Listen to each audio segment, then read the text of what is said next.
Hello guys! Hello Aries! Welcome dito sa aking channel, Kapalaran 888 Aries. Alamin natin Aries kung anong messages, vibration, gabay energy para sa lahat. This is general reading. Gamitin natin ang ating intuition sa panonood. Okay. Tingnan natin. First two cards tayo Aries. Cleansing waters. Purification activates vibrant life force. Action. Okay, first two cards tayo. Sinasabi sa'yo dito, Aries, is all about money. Action about money. So, meron kang gagawing purification. So, meron kang gagawin na, Aries, na parang ano to, detoxification. Yung iba na maraming bisyo, pwedeng mag-cleansing sila, mag-fasting, parang ganon. May iba na magde-declutter, magka-clutter. May iba na posibleng magbabago ng direksyon. Yung purification na to, depende to sa kung paano ka mag-purify, kung paano ka mag-detoxify sa sarili mo. Okay? Nakikita natin dito na you're at peace, 'di ba? So, isang napaka-positive na movement ito, na action ang gagawin mo. Makakapag-decide ka na talagang umalis na sa sitwasyon na napakagulo, napakahirap, parang ganon. So, nakikita ko yung peace and harmony, yung balance, yung security. Okay? Ang ganda. Yung iba, magde-detox talaga sila. Detoxification of mental, emotional, physical body.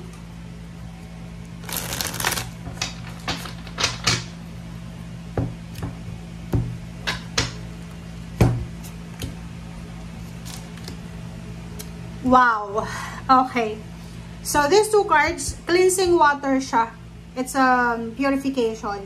Sinasabi ng bara sa'yo na darating na yung pinakamasaya na, kumbaga, estado ng buhay mo. Period ng buhay mo. So, it's 19, it's 10, so it's completion. Yung mga pinagdaanan mong mga hindi magandang nangyari sa buhay mo, ay may kapalit na ligaya, may kapalit na satisfaction, and then development, or pwedeng completion or achievements. And nakikita natin yung peace and harmony dito. So, you're at peace, and mas marami pang blessings ang darating sa'yo na pwedeng magdala sa'yo ng peace and happiness.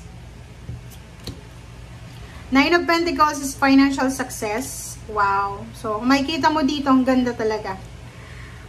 Isa sa mga wini-wish mo financially, is yung magkaroon ka talaga ng ipon, yung hindi ka mamumroblema sa araw-araw. And dito nakikita ko sa'yo na isa sa mga financial wishes mo, ang posibleng mangyari.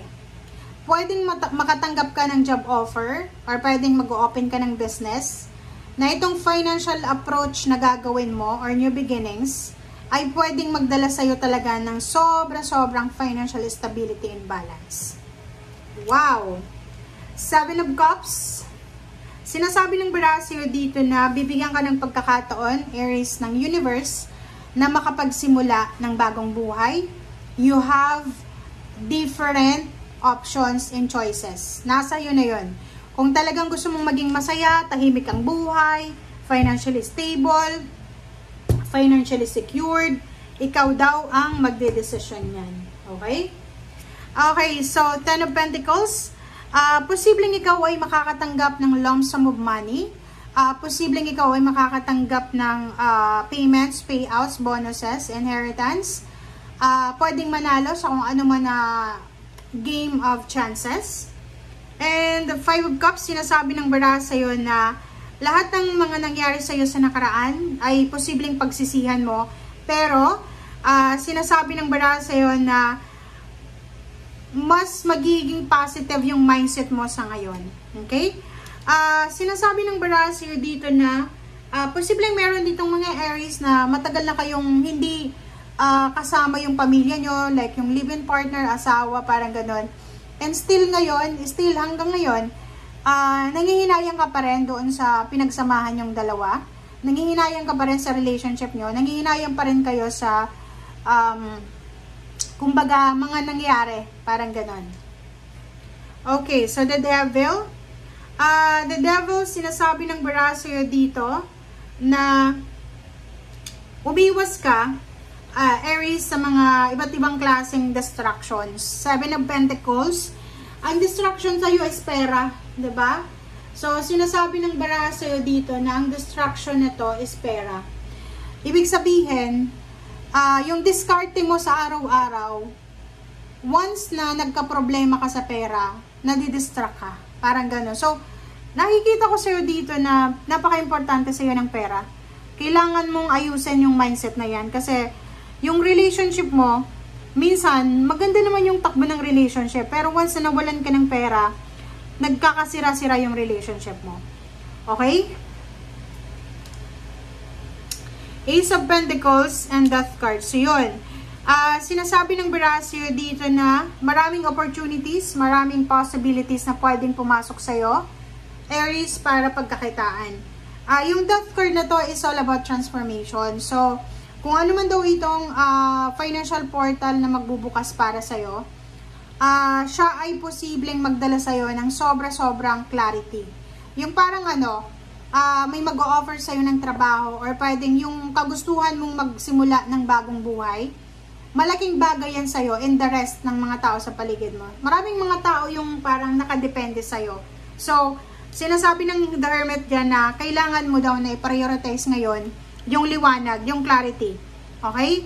Kung marami kang bisyo, marami kang mga negative na ginagawa sa buhay, simulan mo na yung pagbabago kasi marami kang masasaktan eh. Maraming nagmamahal sa'yo, maraming tao na umaasa sa'yo, maraming mga tao na maghihirap yung kalooban nila once na may nangyari sa'yo. So, dito nakikita ko yung The Hermit. Lahat daw ng desisyon, lahat ng mga options and choices, 7 of Cups, na gagawin mo, kailangan mong pag-isipang mabuti, kailangan mong pag-aralan, kailangan mong ikonsulta sa mas matalino, mas magaling, mas may pinag-aralan, mas espesyalista, parang ganon, para hindi ka ma-stress. Okay? Prince of Wands, relationship, may mga relationship na pwedeng magsimula. Posibleng kung babae or lalaki ka, sinasabi ng baraha na financially, posibleng maraming new beginning sa financial ang darating. Pwedeng may manliligaw sa'yo na financially stable, or posibleng ikaw ay galing ka sa abusive na relationship, and posibleng may isang tao na financially stable na tao na aalisin ka niya dyan sa sitwasyon na pinagdadaanan mo. Impress, diba? Yung Impress, sinasabi sa'yo na marami talagang magsisimula. It's either new relationship, new baby, new member ng family, new occasion, new source of income, new source of happiness, new source of motivation. Maraming pagbabago ang magaganap sa'yo. So, you're super blessed. You should be grateful kasi lahat ng ina-attract mo, parang pinapractice mo yung law of attraction. Lahat ng ina-attract mo ay talagang makukuha mo. Okay? Thank you guys. Bye!